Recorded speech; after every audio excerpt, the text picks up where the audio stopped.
Porto Novo, l'une des 5 villes au sud du Bénin, bénéficiaire du programme de verdissement du Grand Nokoué, a reçu ce mardi 8 août 2023 la visite d'une délégation composée des membres de la Société des infrastructures routières et de l'aménagement du territoire et des membres de la Banque européenne d'investissement. Aux côtés du maire Charlemagne Yankoti, ils ont visité différents sites en vue de la mise en œuvre de ce nouveau projet qui va permettre à la ville d'augmenter sa capacité de résilience aux effets du changement climatique.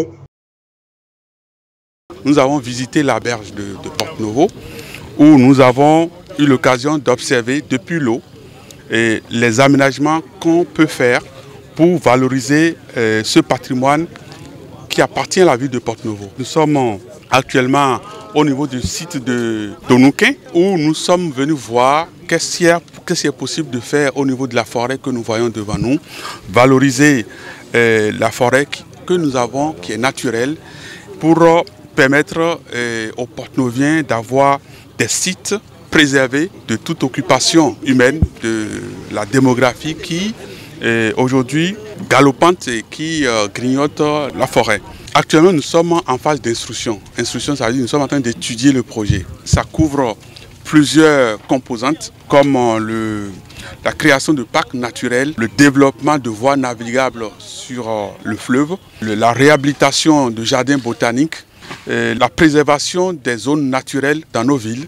Cet honneur qui est fait à la cité de Aïnovi de faire partie de ce projet du Grand Nokoué est apprécié par la première autorité de la ville qui salue la vision du chef de l'État et de son gouvernement ainsi que l'engagement des partenaires. Comme vous le savez déjà, nous avons la chance déjà de commencer un projet dans le cadre de notre résilience par rapport au changement climatique à travers le projet Porto Novo Ville Verte qui se déroule à merveille et qui d'ici quelques mois sera atteint pour la première phase, nous l'espérons bien.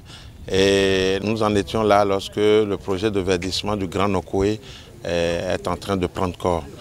Et notre devoir, c'est de montrer tous les atouts de Porto Novo, c'est de faire découvrir Porto Novo dans sa partie naturelle, et à travers aussi les vallons, puisque le projet vise aussi à valoriser les vallons. Au niveau du jardin des plantes et de la nature de Porto Novo qui est intégré au projet, donc tout ça nous allons montrer. Et on a pris d'abord par la lagune pour voir tout ce que nous avons comme potentialité et atout en termes de nature le long de la berge.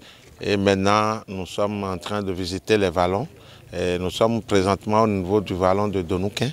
Et comme vous le savez, c'est un vallon qui a eu un peu de problème tout dernièrement à cause de l'installation du pipeline qui a bouché disons, la sortie de l'eau vers la lagune. C'est ça qui a expliqué un peu l'inondation qu'on a constatée. Et comme vous le voyez, il y a encore de l'eau dans le collecteur. Nous espérons que ceci permettra aussi à la CIRAT de voir ce qui a lieu de faire si le projet ne le prenait pas en compte. Donc ça, c'est mon objectif en venant ici.